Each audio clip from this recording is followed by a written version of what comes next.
पूरे भारत में 12 ज्योतिर्लिंग है, जिसके विषय में मान्यता है कि इनकी उत्पत्ति स्वयं हुई। इनके अलावा देश के विभिन्न भागों में लोगों ने मंदिर बनाकर शिवलिंग को स्थापित किया है और उनकी पूजा करते हैं। हम जानेंगे कि क्यों होती है शिवलिंग की पूजा और जानते हैं कि क्यों होती है शिवलिंग की पूजा। आदिकाल से ही मनुष्य शिव के लिंग की पूजा करते आ रहे हैं, लेकिन क्या आपको पता है कि सभी देवों में महादेव के लिंग की ही पूजा क्यों होती है? इस संदर्भ में अलग अलग मान्यताएं और कथाएं हैं। एक बार शिव को अपना होश नहीं रहा और वो निर्वस्त्र होकर भटकने लगे। इससे ऋषियों ने उन्हें शाप दिया कि उनका लिंग कटकर गिर जाएगा। इसके बाद शिव का लिंग कटकर पाताल में चला गया। उससे निकलने वाली ज्योति से संसार में तबाही मचने लगी। इसके बाद सभी देवतागण देवी पार्वती के पास पहुँचे और उनसे इस समस्या का समाधान करने की प्रार्थना करने लगे। इसके बाद पार्वती ने शिवलिंग को धारण कर लिया और संसार को प्रलय से बचा लिया। इसके बाद से शिवलिंग के नीचे पार्वती का भाग विराजमान रहने लगा।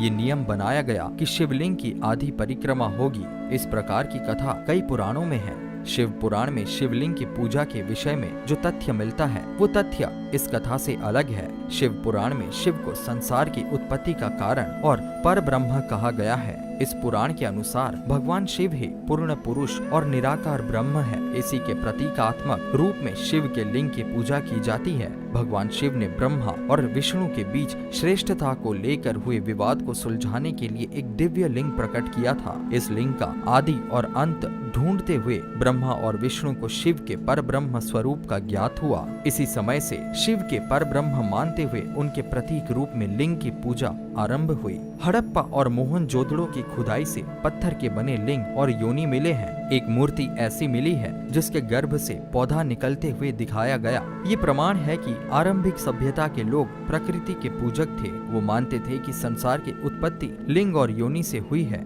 इसी से लिंग पूजा की परंपरा चल पड़ी। सभ्यता के आरंभ में लोगों का जीवन पशुओं और प्रकृति पर निर्भर था, इसीलिए वो पशुओं के संरक्षक देवता के रूप में पशुपति की पूजा करते थे। सैंधव सभ्यता से प्राप्त एक सील पर 3 मुंह वाले एक पुरुष को दिखाया गया है, जिसके आसपास कई पशु हैं। इसे भगवान शिव का पशुपति रूप माना जाता है। प्रथम देवता होने के कारण ही इन्हें ही सृष्टिकर्ता मान लिया गया और लिंग रूप में इनकी पूजा शुरू हो गई। तो दोस्तों, इन्हीं कारणों की वजह से होती है शिवलिंग की पूजा। इस विषय पे आपकी क्या मान्यता है? आप कमेंट के द्वारा हमें अवश्य बताएं।